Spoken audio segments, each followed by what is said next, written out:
야구는 풀스윙. 네. 자, 드디어 한국 시리즈의 파트너가 결정되었습니다. 한화 이글스. 일단 우선은 한화 이글스의 구단과 팬들께 축하의 박수를 드립니다. 아, 진짜 이게 벌써 19년 만이에요. 2006년도. 그렇죠. 그때도 이제 삼성과. 그때 류현진 선수가 신인 때. 신인 때죠. 그 류현진이 돌고 돌아 미국까지 갔다 와가지고 김인식 감독이었죠, 당시 한화가. 김인식 감독께서 현진이 하나 남았는데 그때 뛰던 선수 중에 있는 게 그러네요. 유현진 하나입니다. 이 긴 시간을 통해서 드디어 한국 시리즈 무대를 다시 밟습니다. 참 진짜. 그리고 우승으로 더 돌아간다면은 1999년이 마지막 우승이기 때문에 이것도 26년이 됐어요. 참 이렇게 기다릴 일인가 싶었을 겁니다만 어쨌거나 우승이 될지 어떻게 될지는 모르겠습니다만 여기까지 오기는 왔습니다. 한화 이글스의 플레이오프를 한번 돌아보던 시간을 가져보려고 합니다. 자, 한화 이글스 하면은 올 시즌 내내 가장 유명했던 것은 역시 한화의 마운드 높이였습니다. 특히나 선발 투수가 폰, 와, 류, 문. 거기다 이제 엄상백 같은 경우에 조금 기대에 못 미쳤습니다만은 이 선수들은 사실 어디를 내놔도 한 명도 떨어지지 않는다. 사실 3선발 중에 유현진보다 나은 투수를 찾는다는 건 참 어려운 일이니까요. 자, 그랬던 이 3선발이 이번 플레이오프에서 모두 무너졌습니다. 아, 이거 참 신기한 일이었어요. 어찌 보면은 이걸 또 딛고 이겼다. 이것도 대단한 겁니다. 이것도 좀 의미가 있지 않나라는 생각이 들고요. 하나가 이제 가을 야구를 하기 전에 좀 약점으로 지적받았던 게 어찌 보면 이 경험이었어요. 젊은 선수들이 많이 있고 올해 이제 처음으로 포스트시즌 무대에 올라가는 선수들이 많다. 그렇죠. 이게 우려가 된다는 시선이 있었는데 저는 그때 그 말씀 드렸잖아요. 작년 삼성을 봤는데 별로 그렇지 않더라. 옛날에 KBO 리그라면은 좀 그럴 수 있다. 하지만 지금의 KBO 리그는 늘 많은 관중이 차고, 그렇죠. 늘 응원력이 뜨겁고, 늘 결승전 같은 분위기를 많은 팬분들로 인해서 만들어지기 때문에 분위기가 만들어지기 때문에 별로 그럴 것 같지 않다라고 전에 말씀을 드렸는데 실제로 노시환 문현빈 선수의 타격 성적을 보면요 아실 겁니다. 저는 그래서 이번 하나의 그 플레이오프 선전은 결국에는 여러 가지 요인이 있지만 문동주 선수 절대 빼놓을 수 없지만 그렇죠. 타격의 힘에서 나왔다. 그리고 이번 플레이오프 시리즈 김영웅 선수가 굉장히 큰 주목을 받았지만 문현빈을 빼놓으면 안 된다. 아, 대단했습니다. 저부터 타선 얘기가 나왔으니 일단은 선발 얘기를 좀 이따 하고 타선부터 먼저 말씀 좀 드리면 일단은 전체적으로 좀 타자들이 쫄지 않을까? 떨지 않을까? 이런 우려가 있었습니다. 완전히 불식이 됐고 더더군다나 플레이오프가 1, 2, 3, 4, 5로 가면서 한화의 타선은 점점 뜨거워져 우상향 타선을 보였어요. 특히 3, 4, 5 클린업은 정점에 계속 있는 것 같아요. 정말 좋아요. 일단 저는 삼성과 한화의 화력 싸움에서 3번 타선에서 갈렸다. 구자욱과 문현빈에서 차이가 너무 났다. 맞아요. 그러니까는 가장 중요한 타선이라고 할 수 있는 3번에서 하나는 계속 뻥뻥 때려주고 있는데 이쪽 삼성 쪽이 좀 아무래도 상대적으로 떨어지다 보니까 사실 이름값으로 보면 구자욱 아닙니까? 그런데도 불구하고 문현빈이 압도했었고요. 심지어 5차전에는 첫 타석에 이제 번트 되고 보내기 번트 되고 그다음부터 장타 빵빵빵 이렇게 쳐버리니까 변화구에 홈런치기도 하고 이건 뭔가 싶었습니다. 그러니까 실제 숫자로도 기록이 굉장합니다. 문현빈 선수가 플레이오프 5경기 동안 타율이 4할 4푼 4리고요. 홈런 2개 쳤고요. 타점 10개를 올렸습니다. OPS가 0.943입니다.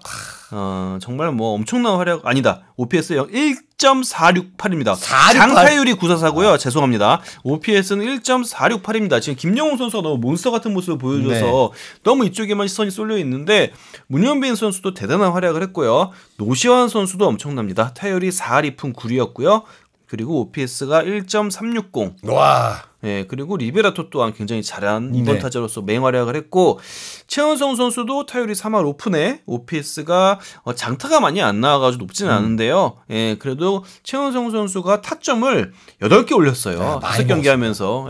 그래서 이 정도면 충분히 자신의 역할을 다 했다라고 볼 수 있고 결국에는 좀 고민할 수 있는 부분은 리드오프가 아닐까 싶은데 결국 지금 말씀드린 타선이 2, 3, 4, 5잖아요. 이렇게 2, 3, 4, 5가 먹방을 준비하고 있는데 1번이 좀 더 활발하게 출루를 했더라면 득점 공식이 굉장히 다채로워질 수 있었다. 그래서 사실 그 역할을 위해서 영입을 한 이 손아섭이라는 선수가 사실 마지막 경기 정도에는 이제 좋은 타구의 질이 좀 나오나 싶긴 네. 했지만 그 전까지 좀 다소 아쉬웠다. 네, 뭐 그렇죠? 완전 부진했다라고 하긴 또 그렇지만 뭐 2, 3, 4, 5가 워낙 좋다 보니까 맞습니다. 좀 아쉬움은 남을 수 있죠. 플레이오프 5경기 하면서 손아섭 선수는 타율이 2할 6푼 3리였고요. 출루율이 3할이었습니다. 근데 저는 계속 손아섭 선수가 1번 타자 할 것 같아요.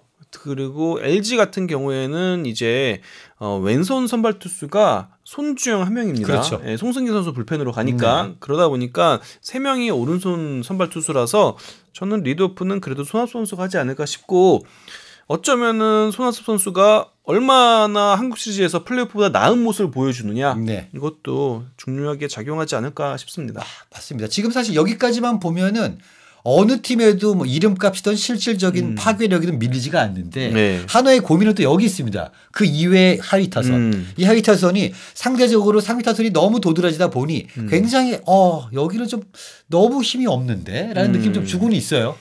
하지만 하주석 선수가 하주석 선수 플레이오프 괜찮았죠. 무대에서 정말 좋은 활약. 하주석 선수의 그 이름값이라고 하면 좀 이상하나? 어쨌든 이 선수가 받았던 기대가 굉장히 컸잖아요. 그랬죠. 그 모습을 실력으로 그라운드 위에서 증명하는 모습을 보여줬고 실제로 플레이오프 5경기에서 타율도 3할 5푼이고요.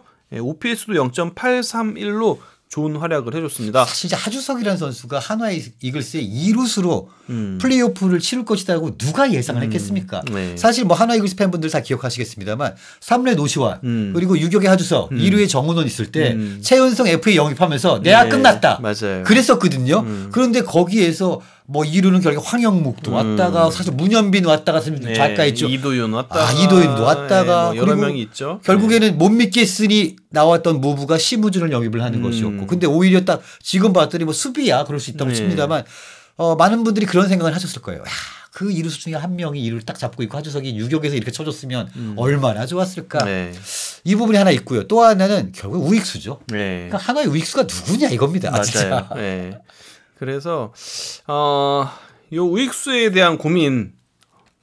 근데 진짜 좀 시즌 내내 이어지는 것 같아요. 시즌 내내 이어져. 일단 김태현 선수가 그래도 타격에 있어서는 좀 기대값이 높은데 높죠. 플레이오프 기간에 뭐 그렇게 활약하는 모습은 아니었어요. 뭐 네. 활약한 경기도 있긴 했지만 이진영 선수가 갈 수도 있고, 뭐 최인호, 이원석, 최인호 선수가 갈 수도 있고 수비 주로 생각하면 이원석이 갈 수도 있는데. 이거는 좀 상황에 맞춰서 상대 선발 투수나 뭐 이런 거에 맞춰서 여긴 좀 변화를 주는 부분이 아닐까 맞습니다. 그런 생각이 듭니다. 근데 사실 우익수 특히 코너 외야기 때문에 어느 정도 방망이가 돼야 사실은 팀에 도움이 된다고 할 수 있잖아요. 네. 중견수 정도야 뭐 수비로 이 정도는 내가 뭐 커버 친다 할 수 있겠지만 우익수는 사실 어느 정도 돼줘야 되는데 또 장타력까지 말이죠. 그런 부분에서 좀 우익수 발굴은 끝내 좀 힘들었다라는 생각이 좀 듭니다. 이게 좀 아쉬웠고요. 어쨌거나 타선 이렇게 쭉 놓고 보면은 일단 뭐 최재훈이 주전 포수니까 최재훈 주전 포수를 놓고 그리고 나머지 것들이 이렇게 좀 정리가 되는구나라는 모양새는 좀 나오는데 자 마운드로 돌아가 보면은 처음에 저희가 시작을 했을 때 폰과 류라는 이 막강 3명의 선발이 모두 실점을 했고 하지만 호련이 나타난 문동주가 걱정 마라 그리고 2이닝 4이닝을 먹어버리면서 1차전 3차전을 가져왔단 말이죠. 만약에 그게 아니었으면 사실 좀 위험했죠. 그 결국에는 작년 LG가 에르난데스와 손주영의 불펜 등판이 없었으면 KT한테 업셋을 당했을 거예요 아마. 그런 좀 비슷한 상황이 아니었나 싶어요. 결국에는 가을 야구에서는 이 마운드 변칙 운용은 상황에 따라서는 피할 수가 없거든요. 문동주 선수가 그 역할을 완벽하게 해냈고요. 그래서 이제 한국 시리즈에서는 일단 문동주 선수가 1차전 선발 투수로 낙점이 됐습니다. 맞습니다. 그러면 문동주가 아닌 누군가가 또 이 역할을 한국 시리즈에서 해줘야 되는데 그렇다면 한 명밖에 없어요. 바로 정우주입니다. 정우주 카드가 정말 중요해질 것 같습니다. 자, 그래서 정우주가 만약에 지금 류현진이 1차전이 안 된 이유도 사실 4일 휴식에 대한 부담이잖아요. 그런데 어쨌거나 류현진에게 5일 휴식을 보장을 해준다 하더라도 폰세 와이스 그다음부터 나오는 선수들은 다 4일 휴식이거든요. 그렇게 되면 아무래도 이제 체력적인 좀 부담이 있을 수 있고 그러면 문동주가 그랬던 것처럼 정우주가 호련히 나타나 2이닝 3이닝 막 지워야 하는데 야 이게 정말 그렇게 딱딱 맞아서 떨어질지 이것도 좀 물음표가 붙기는 합니다. 키 플레이어 같아요. 정우주 선수가. 맞습니다. 정우주 선수가 어쨌든 구위가 있는 선수이기 때문에 단기전에서 구위의 중요성은 아무리 강조해도 지나치지 않잖아요. 그리고 또 선발 등판에서도 확실한 모습을 보였습니다. 맞아요. 못 친다 이거. 아직 선발 투수로서의 이런 긴 투구수와 긴 이닝수를 뭐 소화할 수 있는 빌드업은 이루어지지 않은 것 같아요. 하지만 한 2이닝 혹은 길게 보면 3이닝까지는 그렇죠. 정말 든든하게 막아줄 수 있는 그런 체력은 보여줬기 때문에 정우주 선수가 정말 중요할 것 같습니다. 포인트는 이겁니다. 사실 정우주가 2이닝 정도를 못 막을 거라 생각하는 사람 아무도 없어요. 문제는 정우주가 그럼 하루나 이틀 쉬고 또 2이닝을 던질 수 그만큼 던질 수 있을 것인가. 여기는 아직 우리가 안 해봤으니까 하지만 이제 한화 이글스로서는 당연히 해줘야 되는 그런 상황이기는 합니다. 그리고 또 하나가 또 이제 여기까지는 정말 괜찮아요. 폰세 와이스를 한 경기에 5이닝 4이닝을 등판시키는 초유의 진짜 사태. 요거 뭐 초강수를 둬가지고 그렇게 잡아냈고 다 좋습니다만 사실 안타수를 보면은 이 두 명을 투입한 것 치고는 좀 많이 맞았네. 이런 느낌도 있죠. 있는데 저는 크게 이 선수들이 무너질 것 같진 않아요. 왜냐하면은 일단 폰세 선수는 뭐 그때 삼성한테 공략을 당한 거는 삼성이 잘한 것 같아요. 그러니까 이런 게 있잖아요. 투수가 잘하고 타자가 잘해도 어쨌든 한쪽만 이깁니다. 그렇죠. 승부라는 게. 조금 더 잘한 쪽이 이기게 되겠죠. 그렇죠. 그날 삼성 타자들이 폰세 공을 잘 쳤다. 폰세가 못 던졌다기보다는 1차전에서 삼성이 잘했다. 전략과 컨셉의 승리였다. 그러다 보니까 폰세가 5차전에서는 변화구의 비중을 굉장히 높였어요. 원래 좀 시원시원하게 빠른 공으로 승부 들어가다가 투 스트라이크 빨리 선점한 다음에 결정구인 체인지업으로 3점 잡거나 뭐 이런 스타일의 투구를 많이 하는데 5차전 같은 경우에는 체인지업으로 체인지업 커브를 굉장히 잘 쓰더라고요. 맞아요.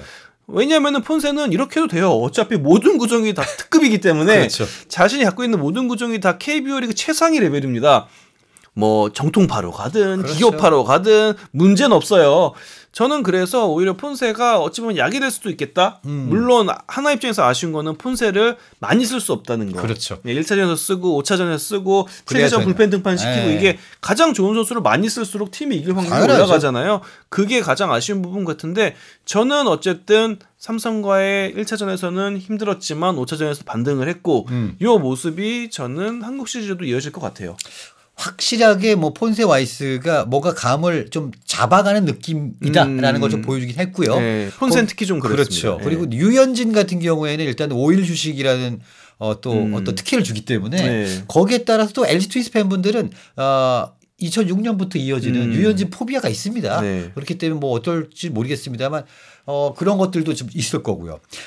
하지만 여기에서 하나의 고민은 바로 불펜에 있는 것이죠. 마무리 김서현을 지금 정말 또 같은 상황에 쓸 수 있을까에 대한 그게 있고요. 또 하나는 또 사실 특급 0-4인방 중에 하나인 황준서 선수를 과연 왼손 타자가 질비한 LG 트윈스 타선에 맞불로 놓을 수 있을까? 저는 이게 경기 중후반 키포인트가 될 것 같아요. 맞습니다. LG를 상대하는 팀은 어쨌든 좌투수를 얼마나 잘 활용하느냐가 굉장히 중요해요. 그렇죠. 그런데 저는 황준서 선수의 역할을 굳이 크게 둘 필요는 없다고 봐요. 왜냐면은 김범수가 있고 조동욱이 있잖아요. 자, 그래서 나오는 이름이 그 두 명입니다. 이 둘을 언제 어떤 상황에서 얼마나 길게 쓸 것이냐. 여기가 포인트가 아닐까. 그러니까 사실 삼성이 뭐 4차전에 김영우 선수 홈런을 맞은 투수가 김서현 선수였기 때문에 김서현 선수에 대한 부진이 더 도드라지는 부분이 있는데 그 전에 황준서를 내면서 황준서 선수가 이제 주자를 깔아놓으면서 그렇게 된 거잖아요. 그래서 저는 황준서 선수에 대한 오프션은 가장 후순위로 두지 않을까 싶어요. 그리고 뭐 기록상으로도 좌타자 상대 기록이 좋지가 않고 맞습니다. 그래서 POPS가 1이 넘더라고요. 그래서 저는 정말 중요한 임무를 맡을 하나의 불펜 투수는 김범수, 조동욱 쪽이 아닐까. 특히 맞습니다. 김범수 선수가 1차전에서 그 김세현 선수가 흔들렸을 때 나와서 세이브를 했잖아요. 그렇죠. 그때 가장 인상적이었던 게 이때 김지찬이랑 그리고 김성윤 선수를 다 잡아내면서 세이브를 올렸는데 제 기억으로는 김지찬 선수 상대 때 초구가 김범수 선수가 커브였던 것 같아요. 네네네. 커브로 스트라이크 카운트를 잡더라고요.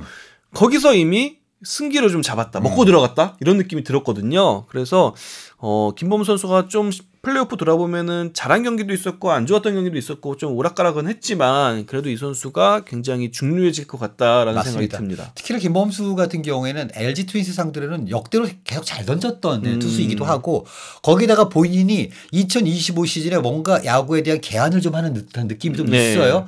그리고 시기가 매우 적절합니다. FA거든요. 본인의 몸값이 사실 이번 가을 야구까지 해가지고 좀 많이 올랐다. 이게 생각이 들어요.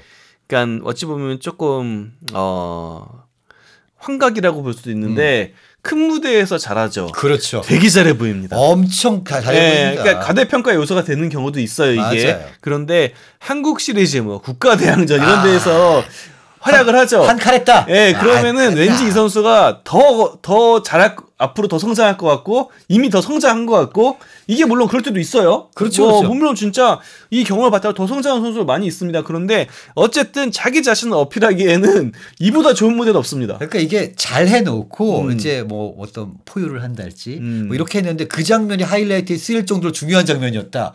그러면 야구 팬의 입장에서 뇌리에 남을 수밖에 없잖아요. 시장에 그런 표가 붙는 거예요. 그렇죠. FA 시장에 나왔을 때 한국 시리즈에서 그렇게 던졌던 그 투수. 그럼요. 결정적인 상황에서 막아냈던 그 투수. 사실 김범수란 이 투수가 한화 팬들에게 그동안 사랑만 받았던 건 아니거든요. 조금 애증의 존재였죠. 그런데 2025 시즌을 통해서는 확실하게 사랑 쪽으로 애 쪽으로 많이 좀 기울었다. 그리고 그 말은 무슨 말이냐. 김범수 같은 투수를 탐낼 만한 구단들이 많다. 그 말은 즉슨 투수는 그러면 이제 올라가는 겁니다. 다익선이니까. 그래서 김범수란 이 투수가 그동안 사실 뭐 어린 나이도 아니고 굉장히 오랜 시간 동안 굴곡이 있었습니다만 이번 시즌에 특히나 가을 야구를 통해 가지고는 본인의 가치가 뭐 야구 선수가 된 이래로 가장 높아지고 있는 건 아닐까라는 그럴 것 같습니다.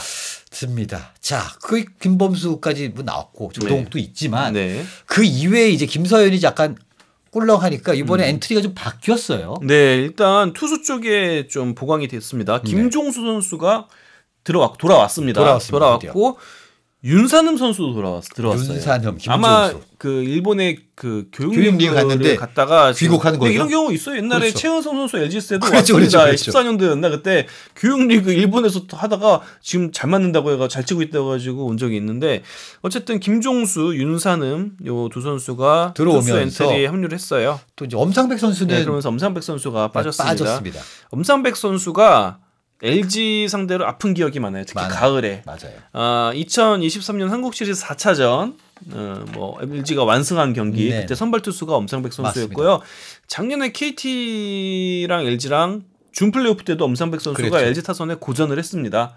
뭐 본인이 받는 대우나 이름값에 비하면은 이 한국 시리즈 엔트리 탈락은 충격일 수 있겠으나 저는 충분히 이해할 수 있다라는 라고 생각해 저는 이해할 수 있는 판단이라고 봐요. 이거는 사실 굉장히 뭐랄까 뼈를 깎는 판단이잖아요. 그러니까 그렇죠. 엄청난 돈을 지불을 하고 데려온 선발 투수인데 심지어 그 해당 해에 그 당해년도에 한국 시리즈 엔트리에 들지 못한다라는 거는 사실 이거 굉장히 문책받을 만한 상황이긴 한데 그래도 일단 실리를 추구하기 위해서는 맞아요. 아니 팀이 이겨야죠. 그럼요. 안치홍 선수도 이미 뭐 플레이오프 엔트리에서 빠졌잖아요. 그래서 잊혀진 이름이 되어버렸어요. 안치홍 선수도 빠졌고 엄상백 선수도 빠졌는데 지금 뭐 개인의 이름값을 볼 때는 아니라고 봐요. 일단 팀이 어떻게 해야 이길 수 있는 확률을 가장 높이느냐 그렇죠. 이게 엔트리에 들어가 있잖아요. 그래서 저는 뭐 엄상백 선수가 빠진 거는 저는 하나가 옳은 판단을 했다라는 그렇습니다. 생각이 들어요.